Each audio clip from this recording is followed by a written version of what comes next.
England power provider is sounding a bit of an alarm. In a letter to the White House last week, Eversource Energy CEO Joe Nolan explained that he is, quote, deeply concerned about the potentially severe impact a winter energy shortfall would have on the region, end quote. He goes on to say that, quote, because of the war in Ukraine, imported liquefied natural gas, LNG, is not available to the New England region in the volumes necessary to meet the winter's needs. And this represents a serious public health and safety threat. Joining us now with the solutions he proposed is Eversource CEO Joe Nolan. Joe, it's good to have you on, I guess, although I wish it was under different circumstances. We've been talking about this potential for more than a year. People say, oh, you're fear-mongering, whatever. We are now at the point of 12 days of diesel in New England. What's the real risk to your customers that one day in the winter, there may not be enough natural gas to make the power you need to sell them? Yeah, thanks, Brian, for having me on. It's very, very challenging times. What's taking place now as we speak, there are tankers down in the Gulf of Mexico.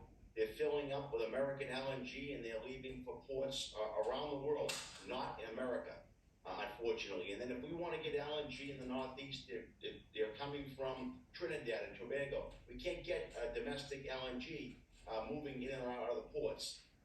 We are going to face some challenges with the electric generation in the region, not natural gas so much, although pricing is significant. But a lack of fuel for these electric generators is going to pose a problem in the winter months, January, February, should we hit a polar vortex. Yeah, and there are projections for very cold weather over this winter. Let's hope they're wrong. Joe, forget about pipelines for now, because pipelines are probably a non-starter for you guys, and it's also a multi-year thing. Let's talk about the near-term fixes and what you proposed. You referenced the LNG going from Houston or Lake Charles or Corpus Christi going to Europe, where they're willing to pay a lot of money for it, by the way, because of what's going on with Ukraine and the war. Do we need an end or a waiver for the Jones Act? So we don't care what ship it is, whether they're from Cyprus or Saudi Arabia, can ship LNG from Corpus Christi to Boston, because you can't do it right now. Well, given the time of the year, we're looking right now for a waiver. A waiver would be manna from heaven, as far as I'm concerned. It's still very complex. They did it when Puerto Rico was in need. There's no reason they can't do it now when the Northeast is in need of American LNG. Would you be able to get enough into the One Harbor and get it at the price where we know rates have already gone up? They've gone up everywhere, by the way, not just in New England. Would you be able to get it and get it at a price where your customers could afford it?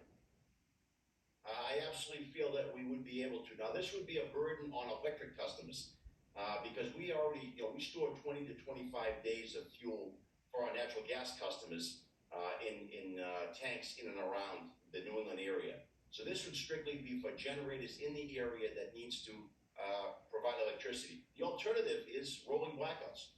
And I think that everybody understands that that is not an attractive option. No, this is America. This is, Boston and Portsmouth and Kennebunkport and Hartford. Rolling blackouts because we can't get enough energy in America, and you guys are 150 miles away from the biggest natural gas field in the United States. I mean, this is mind-blowing. And, I don't want to dive into politics, Joe, and I'm sure you don't either. Right now, 70% of the ISO, Independent Systems Operator New England, 70% of your power generation is natural gas or nuclear. And I understand this Vineyard Wind project is great. It's going to be really cool and provide electricity to 400,000 homes. But New England has grown its population by 1 million in the last 20 years.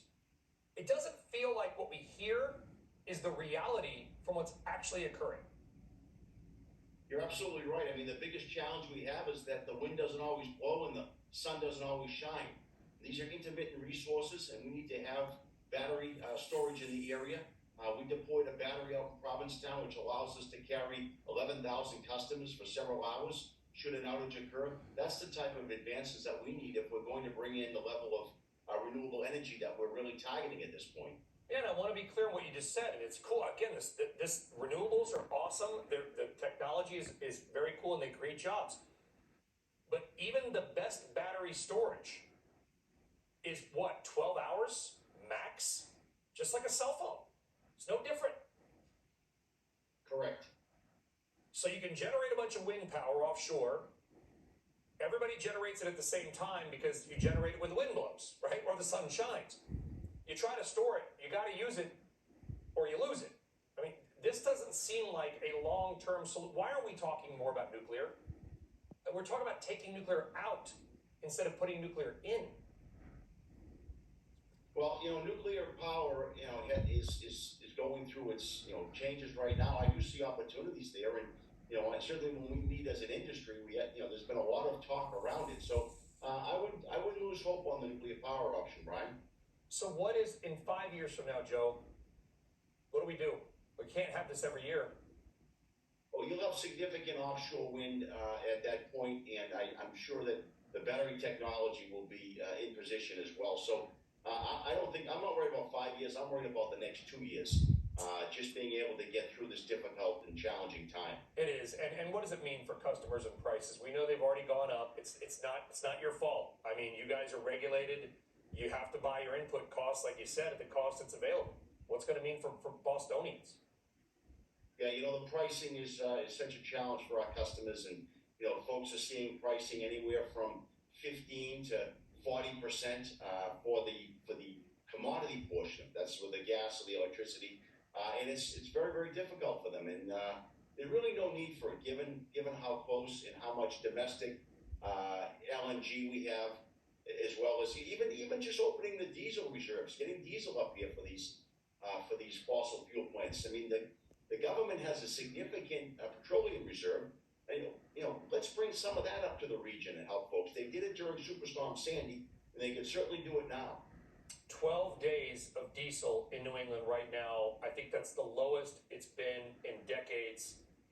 Let's hope the weather holds out. Joe Nolan, really important. I hope the White House and Congress are listening, maybe making some tweaks to the Jones Act to make sure that all you Bostonians and everybody else out there can get the heat and light they need. Joe, thank you. Thanks very much, Brian.